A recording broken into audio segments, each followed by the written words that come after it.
Hey, hi, how you going? It's me, Valstride, and if you're looking to understand what the best weapons in the game are, or what the best weapons for you at a particular level are, then you're in the right spot, because in today's video, we're going to compare every weapon in the game and rank them by DPS. Let's check it out. So today's video is actually going to be an updated version of a video I released on the channel a few months ago, pre-Tides of Terraria, because as you'll be aware, the Tides of Terraria update came with a whole bunch of changes, which included the addition of 10 new weapons.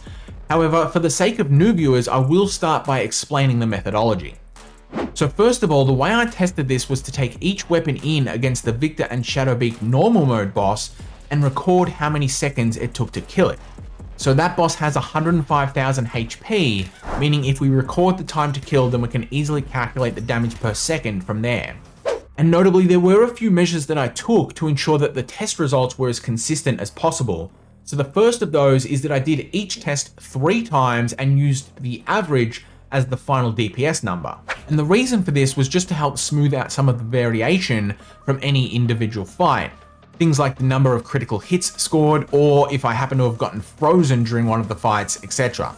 And for the same reason, I also adjusted the world settings to reduce the damage to player, because I didn't want the results to be warped by me having to roll around and dodge attacks all of the time just to survive the fight, because this would have just added more variation. So instead, I wanted to be able to just focus on consistently laying down as much DPS as possible. And this segues into my third point, which is throughout the fight, I was trying as hard as I could to kill the boss as fast as possible by scoring as many critical hits as possible. And I felt like this was important because a weapon's accuracy, which usually correlates to its ability to score more critical hits, is an attribute of each gun that was worth measuring. And in addition to lowering the damage to player, in some cases I also adjusted the damage from player up or down depending on the weapon's strength.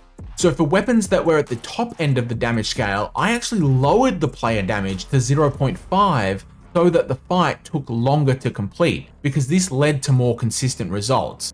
As you can imagine, if the fight only lasted 10 seconds, then even one small variable that might have only cost 1 second is going to create a variance of 10%. But if the fight lasted longer, then those variables get smoothed out over time.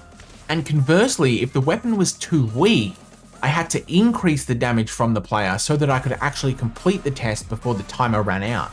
But don't worry, I've accounted for all of this in the end result by dividing the results by the multiplier to bring everything back down to the same baseline.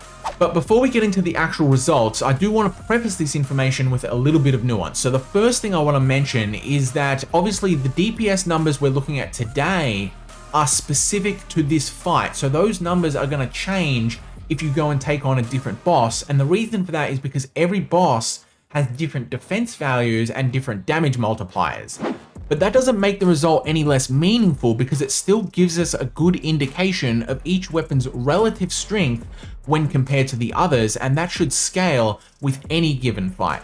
And the second thing I want to mention is that just because a weapon performs higher on this list today, it doesn't make it strictly better than all of the other weapons all of the time.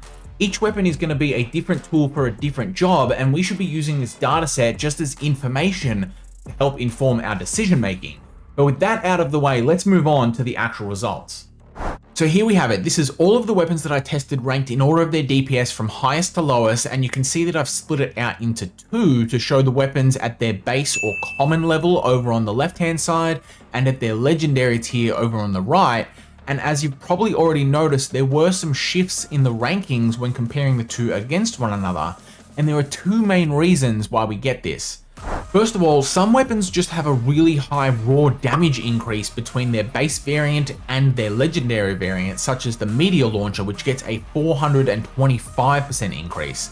Or the more common reason is that the weapon doesn't only get a raw damage per shot increase when shifting between common to legendary, but it also gets an ammo capacity increase as well, which means you get more uptime on the weapon's usage and less time spent reloading.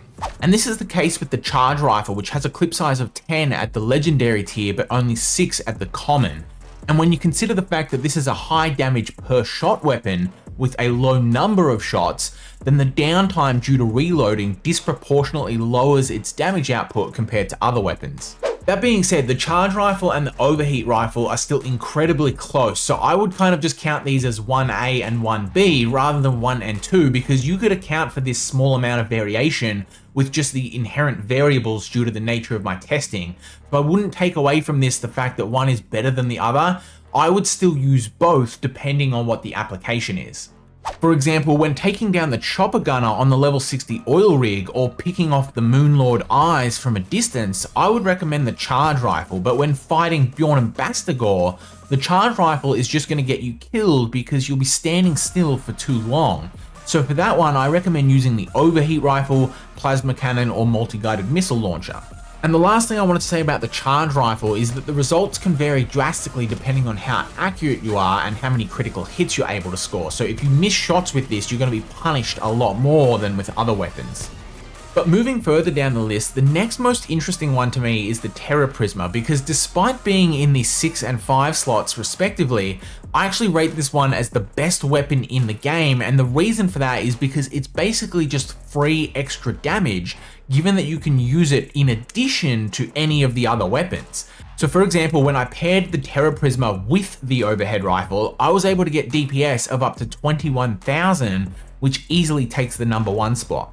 But moving further down the list, we've got the multi-guided missile launcher in slots 6 and 7, though I still really rate this one quite highly as well, because it does have the quality of being a fire and forget weapon, which makes it super easy to use.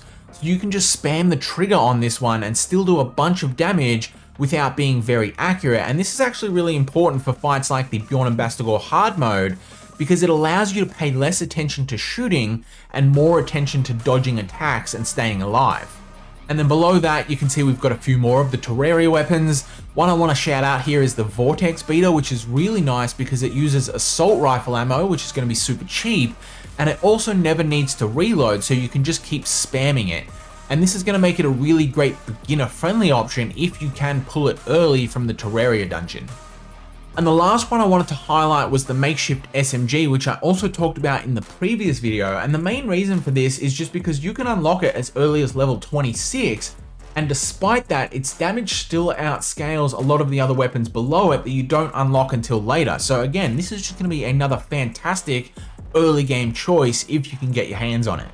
But all the way down at the bottom, we have the crossbow, and you might be looking at this wondering, hey, where are all the normal bows and the other melee weapons? And the answer to that is they all took too long to complete the fight, so I just didn't include them on this test. And if you're disappointed by that, the analytical conclusion is use them for only as long as you have to, and then as soon as you've got better weapons, switch over to those. It's that simple.